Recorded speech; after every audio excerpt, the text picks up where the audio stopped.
Okay, Gar, coming into camp, I think you're a little bit narrow.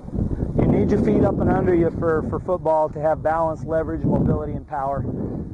But as a general rule, in a basic football stance, you want the feet slightly wider than the shoulders. In a long snapping stance, you want to go 4 or 6, or if you're long limb, maybe 8 inches wider. You just need the extra operating room between the knees so you can make an unrestricted, uninhibited throw down through the legs. We don't want to get too wide. We've already discussed a lot what the problems are that can result from that. If you ever get so wide that you feel pressure in the hip flexors, you know you need to fix that, okay?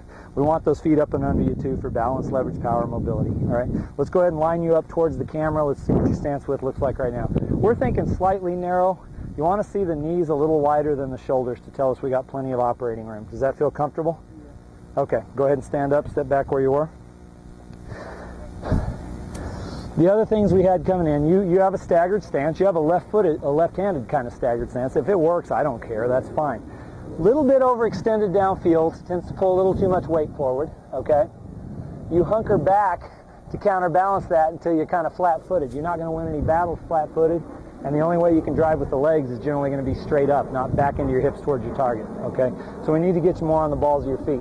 The last thing is you're kind of tall in the saddle, and what we mean by that is you don't have quite enough knee bend to really generate lower body motion energy, and then channel and capture it into the snap. Does that make sense? Now, do you have stiff hips? Yeah. Okay. So we need to find a way to get you down there without getting too deep or too uncomfortable. We don't want tension, okay? Try this when you approach the ball. Set your feet. Now, do you like toes outward or not? Okay. Sit down with your toes slightly out, and then just push your knees out over your toes. That's going to give you plenty of room between the legs without getting too wide. Okay, go ahead and do that, and then we're gonna three-step you. What I really think we need to do is take your whole head-to-tail platform, lower it down about 1 inch closer to the ground, and then shift you forward to get the knees right over the toes for perfect balance. Go ahead and set up.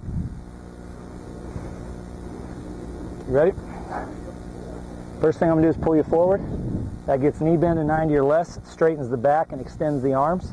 Then I'm going to raise you up, maximizing operating room under your torso. Then I'm going to push you back in a plane into the hips and towards your target till the heels touch the ground, knees are over the toes, you're solid on your feet. Now, does that feel comfortable? Yeah. Load bearing should be here, never in the hip flexors where it creates tension that'll tighten you up and slow you down. Is that comfortable? Yeah. Be quick and explosive all the way through. That's outstanding. Great balance, great stability throughout the snap.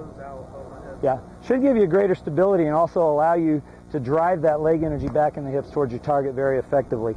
We would like to see you getting more out of the legs. We think there's a lot more potential power coming out of your lower body. You're familiar with power drills, you're familiar with hill drills. Those are two of the best things you could do. Snap uphill, obviously, and do that. Now, you know all the disclaimers about how to snap uphill safely, okay?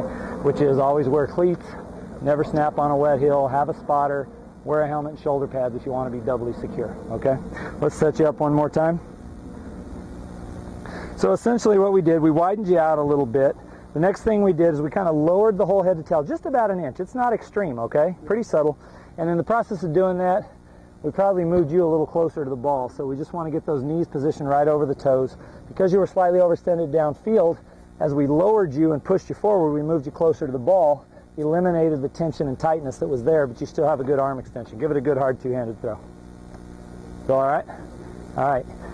Make sure when you're doing these, you get both hands through, thumbs to the sky. Be very disciplined to train for muscle memory when you're not working on blocks and things like that. Let's have you throw one more ball, and unless you have questions, we'll move on. Go ahead and set up. Okay, so we lowered you a bit, moved you closer to the ball, got you better balance by positioning the knees directly over the toes. Quick and aggressive, Gar. Get angry. There you go. Now, we both know you're recovering from shoulder surgery, but that's becoming more powerful. One of your great virtues is you're quick and smooth, and that's a whole lot of the ball game. You got any questions? Nope. Good fundamental football all the time. Do what you need to do to be balanced throughout and controlled so you got options after the snap, okay? Okay, we'll do it. Finish it and break down. There you go. You're balanced there, aren't you? Looking good.